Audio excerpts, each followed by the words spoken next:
인도와 중국 군인들이 국경 분쟁 지역에서 쇠파이프와 돌을 들고 난투극을 벌여 수십 명의 사망자가 발생했습니다.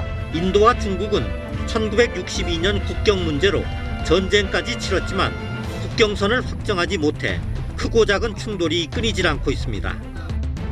최근 중국과 인도는 국경에서 벌어진 난투극으로 갈등의 골이 깊어지고 있다. 일촉즉발의 상황에 수십 명의 사상자가 발생하면서 세계 여러 나라에서도 긴장의 끈을 놓지 않고 있다.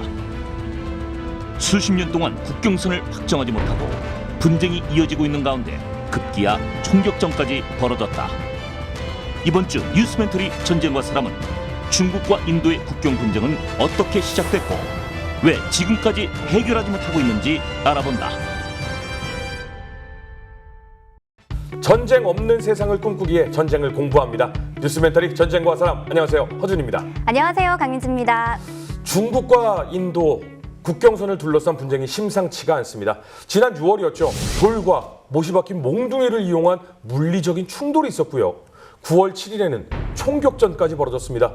인도와 중국, 정말 위기의 순간이 아닌가 걱정이 됩니다. 네, 그래서 저희 오늘 뉴스멘터리 전쟁과 사람에서는요, 이 중국과 인도의 분쟁이 언제 또 왜 시작됐는지 알아보려고 합니다. 임용환 소장님, 최상훈 기자님 모셔보겠습니다. 안녕하세요. 반갑습니다. 안녕하세요. 안녕하세요.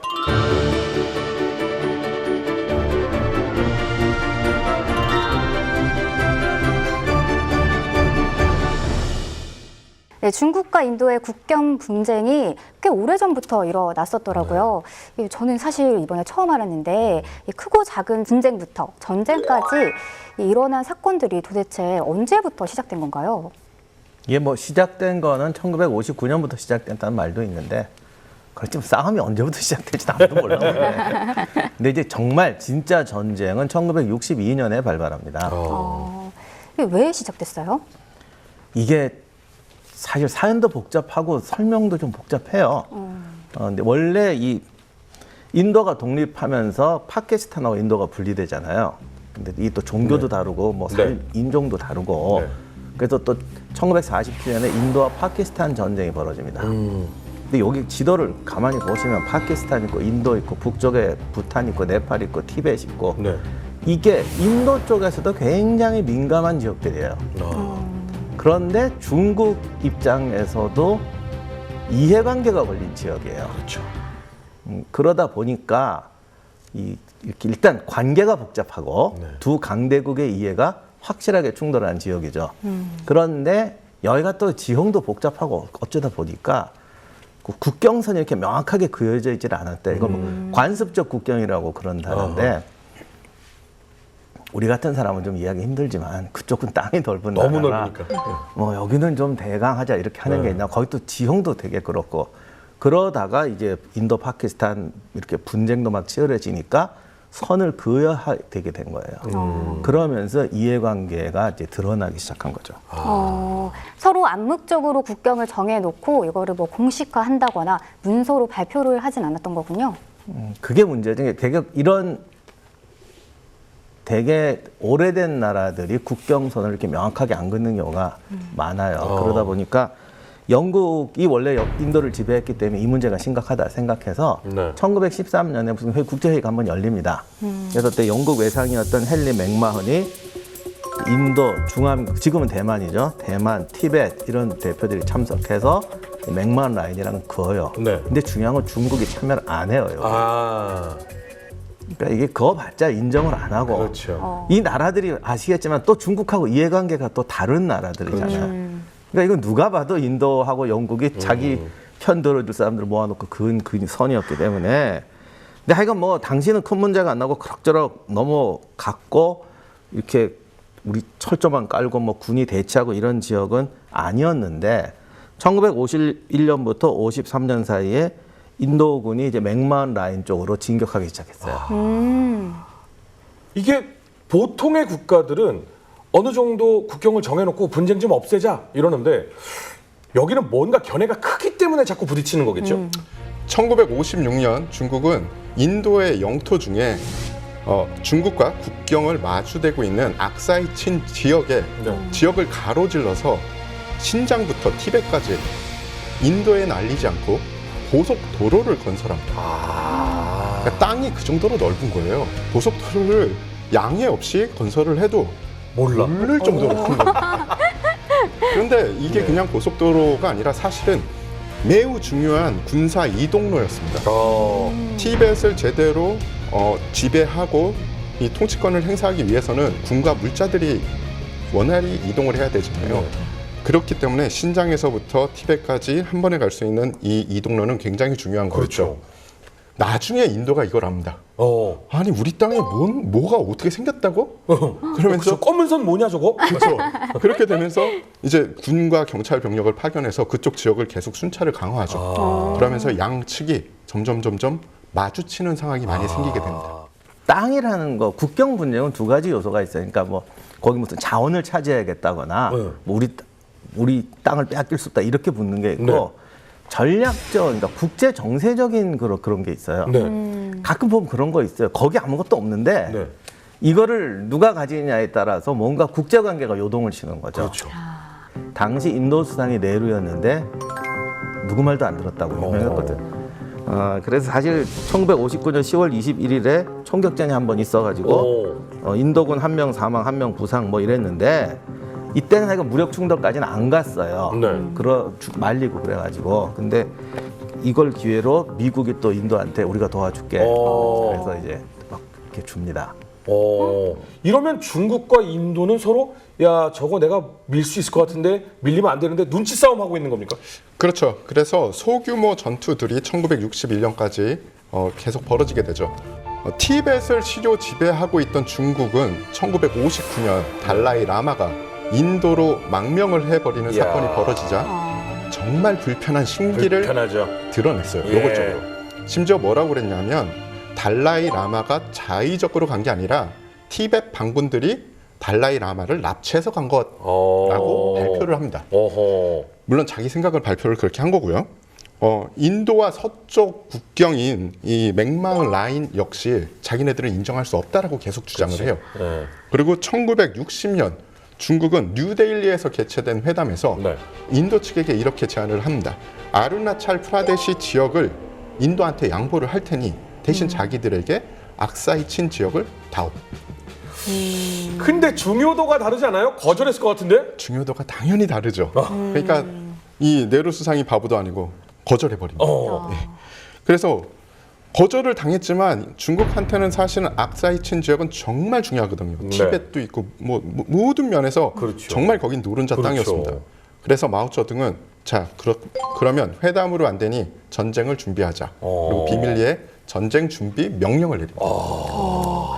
이 달라이 라마가 인도로 망명을 하고 이 중국은 어느 정도 합의를 하려고 했는데 인도가 거절을 하면서 서로 전쟁 준비에 들어간 거군요. 이쪽 티벳 신장 지구에 사실 소수민족들이 굉장히 많이 살아요. 그러니까 중국은 하나가 자체의 제국이기 때문에 이게 되게 신경 쓰입니다. 그래서 이런 어떤 걸 용납을 못 하는 거예요. 그런데다가 이제 인도는 점점 자신감이 넘쳐서 이제 마구 올라가게 되죠. 그렇게 자신감이 업돼 있으니까 1962년에 마오쩌둥이 국정주둔군에게 이제 그러니까 정규군 넣어. 그러면서 지침을 내립니다. 그러니까 일단 전쟁을 피하기 위해서는 최선을 다해라. 그러나 절대로 양보해서는 안 된다. 마리아 방구야. 원래 높은 사람 좋은 게 이런 거잖아. 마리아 방구야. 밀고 올라오고 있는데 지금 밑에서? 원래 그렇게 하는 거예요. 높은 사람은. 그러고 이제 근데 굉장히 현실적인 지침을 내려요. 국경이 지금 이게 정확한 선이 없잖아요. 그러니까 이렇게 주둔하고 있잖아. 톱니형 국경을 유지해라. 그러니까 이건 다시 말하면 언제라도 전쟁할 수 있도록 이런 삼각 포지션으로 배치하고 있으라는 거예요. 정말 최후의 상황까지도 다 계산을 하고 전략을 짜놓은 중국인데 이제 인도가 위에서 밀고 올라오고 있단 말이죠. 그러면 구체적인 전략은 어떻게 진행이 되나요? 우리가 당하면 다른 쪽을 포위해라. 그리고 우리 퇴각로를 차지하면 우리도 퇴각로를 차단해야 된다. 그리고 저기 철수하면은 어느 정도 여유를 두고 쫓아가서 철수를 시켜줘라. 두고만 보라고는 안 하네. 적극적으로 쫓아가서 잡아라가 아니라 여유를 두고 슬슬 물러나가는 걸 쫓아서 국경을 확장해 나간다라는 느낌인데 마오쩌둥 같은 경우는 전쟁을 통해서 야 내가 힘을 한번 딱 보여주고 니네 우리 고속도로 근처는 오지 마. 지금 이런 상황인데 그래도 분명히 인도는 그런 말 들을 리가 없거든요. 전쟁이 시작되는 거 아닙니까? 네, 그래서 이전부터 사실 사단을 준비를 했습니다. 네. 그래서 1962년에 인도의 최정예 사단으로 알려진 제4사단의 네. 7여단에게 맥마흔선을 넘어가라 라는 명령을 내립니다. 네. 이 7여단은 2차 세계대전 때 북아프리카에도 파견되었던 부대고 오. 케지 엘랑이라는 마을을 점령하게 돼요. 네. 이렇게 되면 진짜 싸움이 났어요. 진짜 네. 전투로. 그리고 그 앞에 능선을 이 마을이 티벳으로 올라가는 굉장히 중요한 요지래요. 네. 그러니까 이 마을을 지킨다. 어. 국경수대 쫓아내고 어허. 그리고 주변에 이제 능선에다가 진지를 설치해서 어허. 완전히 이제 점거하는 어허. 그런 준비를 하게 되죠. 그리고 10월 12일에 네루 총리가 중국 국경 수비대를 향해 전면 공격하라는 명령을 내립니다. 네. 그러자 중국은 10월 16일에 반격하라. 어허. 전진이 난 거지. 그렇죠, 그러니까. 그렇죠. 그러니까 이제 인도군이 막 증원이 되면서 16,000명의 병력을 배치하게 됩니다. 그럼 이건 지금 마오쩌둥이 다 계획한 대로 지금 간 거거든요. 그러면 중국군이 이제는 됐어, 계획대로 됐어, 싸우는 거 아니에요? 그죠. 중국군이 사실은 그 전에 되게 소규모 산발적인 교전이 있었고요. 네. 일부 역사가들은 사실은 진짜 전쟁의 시작은 1962년 10월 20일 날 발발을 했다라고 보는 분들도 있습니다. 네네. 그래서 1962년 10월 20일 새벽에 중국군은 3개 연대를 동원해서 총 공세를 시작을 합니다. 네네. 사전 포격 후에 보병들이 진격을 했고요. 네. 그리고 일부 부대는 우회를 해서 어. 인도군을 포위, 섬멸하는 전술을 씁니다. 이야. 우와. 근데 이 전술은 사실은 마오쩌둥이 네. 대장정에서 굉장히 잘 써먹은 그런 전술입니다. 네네. 서부전선 저동과 키비투가 전쟁 개시 당일날 중국군에게 점령이 되죠. 와. 동부전선 역시 모든 방면에서 중국군이 진격을 하고 있었습니다. 쭉 밀어버리네. 예. 중국군은 마오쩌둥의 비밀 명령 하에 1960년도부터 전쟁 준비를 정말 착실하게 하고 있었습니다. 심지어 일반 병사에게조차 네. 이 힌두어를 가르쳤어요. 게다가 가르쳤던 힌두어가 여기는 중국의 땅이다. 너희들은 중국 땅을 침범했다. 손 들고 투항하라. 이거를 힌두어로 일반 병사한테까지도 가르칩니다. 인도군은 모든 면에서 열세였고요. 중국군은 인도군을 포위 섬멸 작전을 시작을 했습니다. 인도군은 방어하는 입장이었지만 산악 지역에서 전투할 수 있는 그런 준비가 잘 돼 있지는 않았어요. 중국군은 개전 당일부터 인도 정부한테 다시 그러니까 전쟁을 하면서 네. 다시 또 인도 정부한테 요구를 또 한 겁니다. 우리가 예전에 얘기했지 않냐. 악사이 친 지역 우리한테 줘.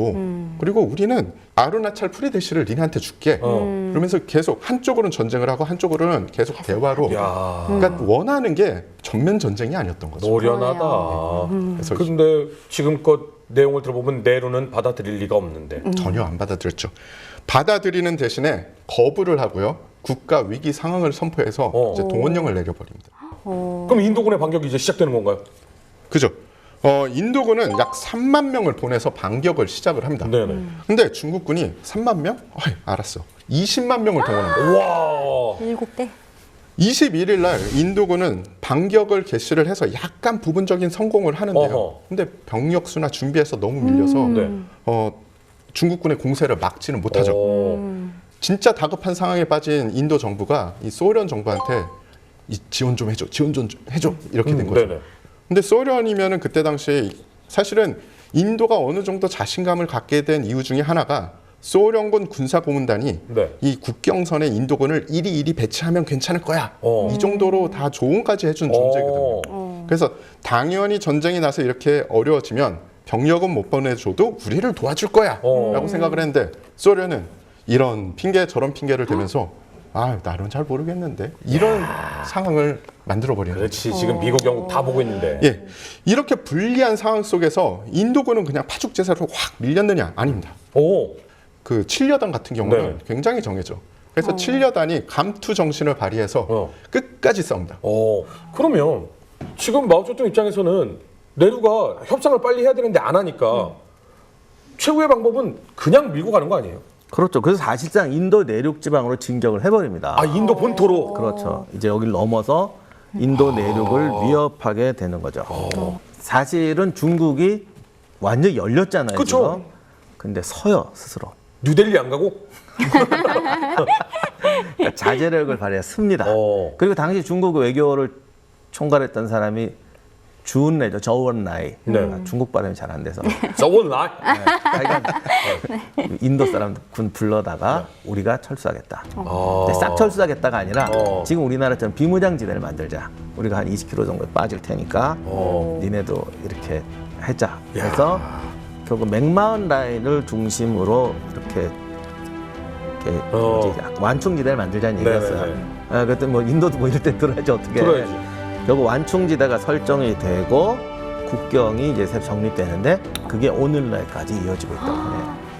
그러니까 중국은 어느 정도 힘을 크게 보여주고 내 고속도로는 지키면서 완충지대 쓱 만들어서 자 봐봐 가만 놔두면 돼 우리라고 지금 얘기하는 느낌. 한 발 쓱 물러난 거잖아요. 아니 근데 왜 밀 수 있는데 왜 물러나요? 그러니까 이게 중국이 준비된 전략이었다는 게 중요한 거죠. 큰 나라의 장점이 그거예요. 아하.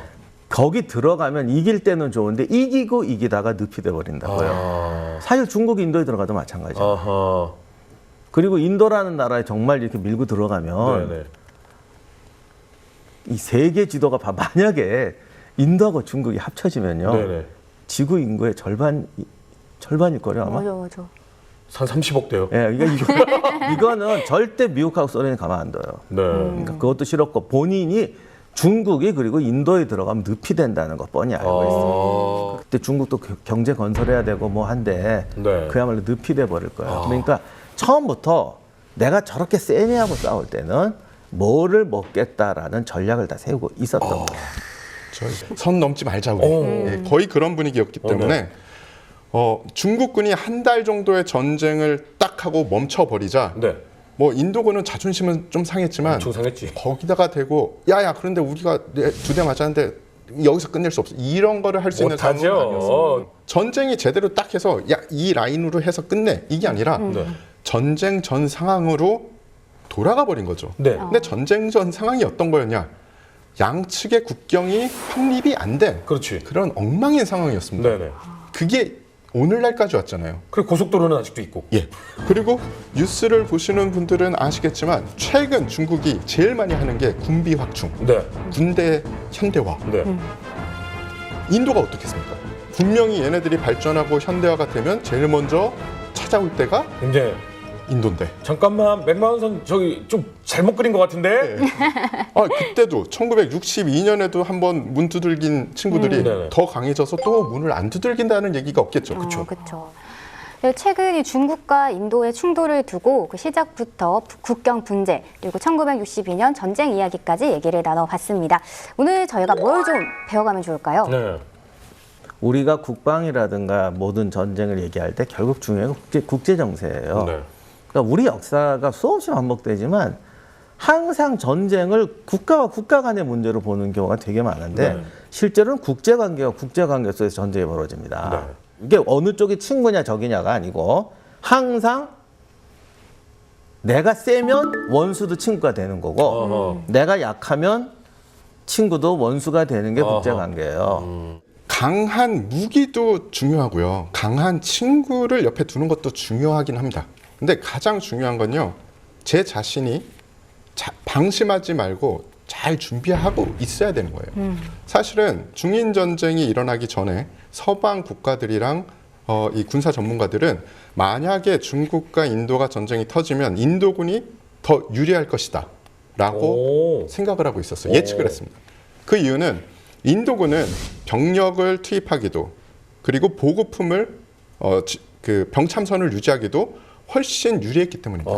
모든 게 다 짧아요. 네. 뉴델리에서부터 전쟁터까지의 이 병참선도 짧고 그렇기 때문에 병력도 쉽게 조달할 수 있을 것이다라고 생각을 했는데 네. 중국이 훨씬 잘 준비를 하고 있었던 거죠.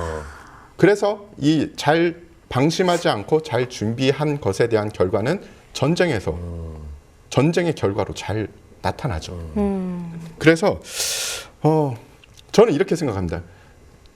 방심하지 않고 준비하는 게 전쟁에서 이기기 위한 것이라는 것보다 역설하면 전쟁이 일어나지 않게 하려면 방심하지 않고 준비를 해야 된다라고 생각합니다. 네, 인도가 유리할 것으로 예상했던 전쟁이었습니다. 하지만 실전 경험이 풍부했던 중국군이었고요. 인도군의 방심으로 인해서 1962년 중인 전쟁은 중국군의 승리로 끝이 났습니다. 이렇게 여러 전쟁을 보다 보면요, 정말 방심하지 않는 자세가 아주 중요하다라는 생각이 드네요. 맞습니다. 그리고 강한 친구가 있는 것보다 내가 강한 친구가 되면 됩니다. 그러면 원수도 친구가 된대잖아요. 저희는 그렇게 될 수 있을 거라 믿습니다. 그리고 다행히도 인도와 중국이 일단은 히말라야 지역에 더 이상의 군대를 보내지 않아서 좀 협의를 해서 더 이상은 이제 조금 충동이 일어나지 않게 하자라고 간단한 협의는 했다고 하는데 원천적인 원인은 제거가 안 돼 있는 상태입니다. 그래서 계속해서 좀 조마조마하게 지켜봐야 될 것 같습니다. 자, 오늘도 말씀 나눠주신 두 분 너무너무 감사드리고요. 시청해주신 여러분들 다음 주에는 조금 더 흥미로운 주제로 돌아오도록 하겠습니다. 여러분 감사합니다.